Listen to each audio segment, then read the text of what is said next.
Let's talk about how to pass the Azets video interview.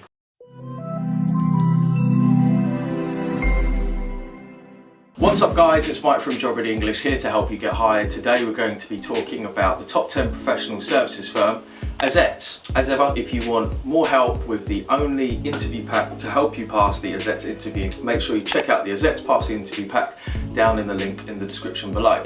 In this video we're going to be going through the recruitment process, most common questions and other questions that were asked. This is based upon publicly available sources, what candidates reported over the past 6 months from the UK. Let's get started. So for Azets recruitment process, candidates reported that it took on average 5 weeks. For stage 1, there was an application and online test where they had a timed numerical test and an untimed online questionnaire, which was ranking most likely, least likely situations based on scenarios, so it was a situational judgment test. For stage 2, there was a video interview where you could record 3 answers to 3 questions, and unusually you were allowed multiple attempts to re-record your answers, which I thought was pretty cool. And finally, for stage 3, there was an assessment centre. We had an interview of 2 assessors. A second interview, you also had an email task, meet the team and show them around the building. So let's walk through the most common questions that candidates reported being asked over the past 6 months.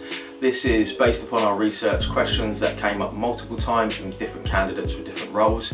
So we feel it's pretty likely that you're going to be asked these questions. We've got 7 most common questions and also 4 other questions which I'll go through and talk on in a rapid fire round. So here were the most common questions. Question number 1, why do you want to work for Azets? So if you want an in-depth answer to this question and a free worksheet, make sure you click a link up in the description below for the why this company question. What you always want to think about when answering why do you want to work for Azets is you want to pick out some fast facts, which you can actually get in our research note, which is part of the Pass the Interview pack down in the description below.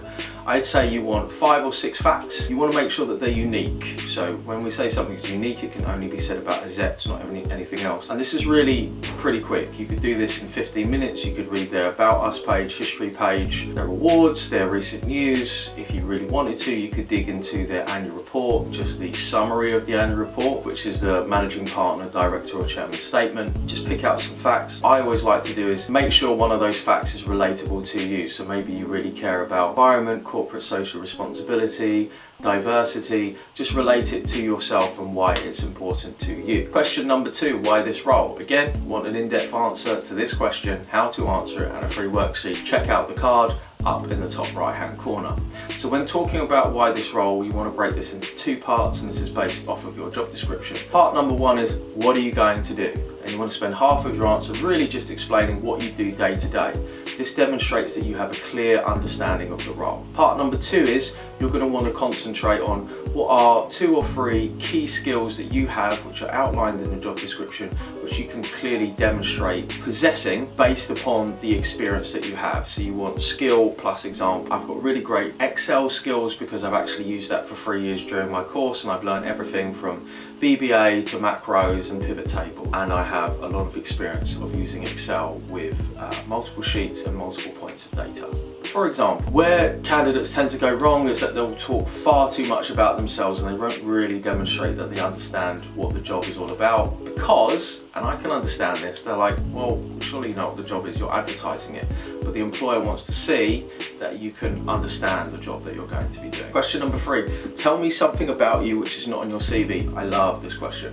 CVs and also personal introductions are really constraining. Say you do answer for tell me about yourself. This can be a really limiting question, because what I always say to clients when I'm working with them is, hey, this is fine. We're just going to condense your entire life into 2 minutes. So there's lots of stuff that you can put on there. I'm sure that there's something that you have done, you have achieved, which maybe doesn't quite fit the category of information that you need to present on your CV. What I should say to you is, don't do something which you believe will impress others. Talk about something which you're deeply proud of, which impresses you, impress your mum and dad, your siblings, your friends, your family, your loved ones. Just something that you shared with that sort of deep sense of pride. For me, often the stuff that kind of comes to mind is things that I've just worked really, really hard for, The people who know me and love me know that it's something that's really important to me, and I finally achieved that goal. Question number 4, describe how you would handle a difficult situation and provide an example. So this is a competency or behavioural based question. You're going to be wanting to use the STAR format, which is situation, task, action, result. Something really important to bear in mind in this question is that the majority of your answers should be based explaining the action, so how you handled the difficult situation. What was the situation? Break it down into how you aim to solve it. Go through the steps one by one and talk about the actions that you needed to take. So did you need to resolve a conflict? Did you need to ask for help? Did you need to research more information? Did you need to go away and improve yourself? And what are the stages that you went through to do this? When you're thinking about the ordering or the categorizing of what's the best and worst example to use, best is obviously work experience. If you don't have that, something from your extracurriculars or volunteering, and finally from academic. We want to avoid personal experience because it's not really relevant in a workplace situation. Now, what I would say to you is if you're really struggling to think of examples from either work, extracurriculars or volunteering, that's something you really want to pick up on. Maybe that's something you want to do and kind of put into your life, because it's good to have that experience outside of academia. Question number 5, what previous experience do you have?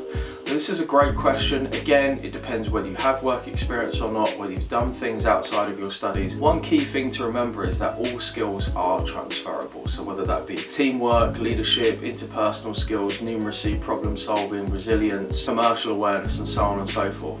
You can learn all these things in any area of your life. What a lot of candidates do is they'll say, well, I haven't actually done that job before. It doesn't matter, these skills are transferable. The teamwork skills that I learned at KFC, I used when I worked in construction management, and I used when I worked in business. These are all transferable skills because I had the experience of dealing with people, managing, leading, negotiating, resolving conflict. So just think a little bit outside of the box and don't get caught up in thinking, oh, I haven't done this exact job before. Question number 6, describe a time when you provided excellent customer service.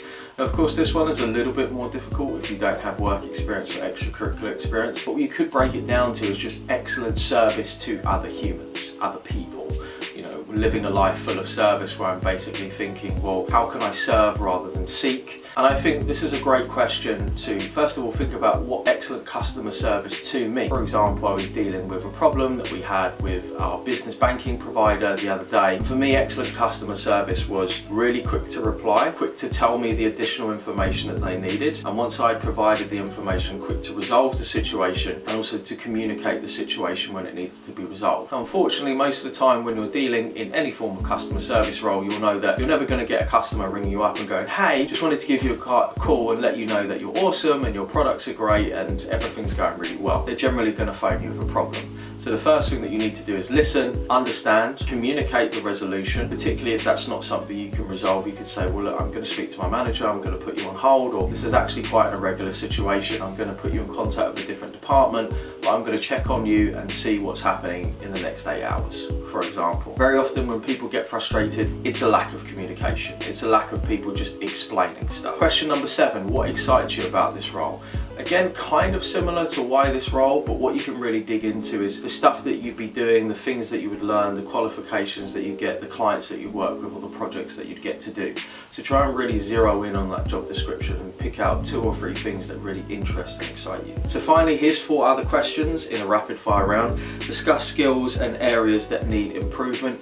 We all have stuff that needs to be improved. You could say, well, it would be learning a new technology, learning a new language, learning professional skills in terms of dealing with clients in, a professional setting. How would your friends describe you in 3 words? So I quite like action words. So if I was to think about this for myself, they'd probably say driven, ambitious, and kind, I would hope. Question 4, what accountancy software programs have you used before? Especially very relevant for audit. If you haven't used any, you can at least say, well, I'm aware of Sage, Xero, QuickBooks, I've used Excel, because that's stuff that you're going to be using.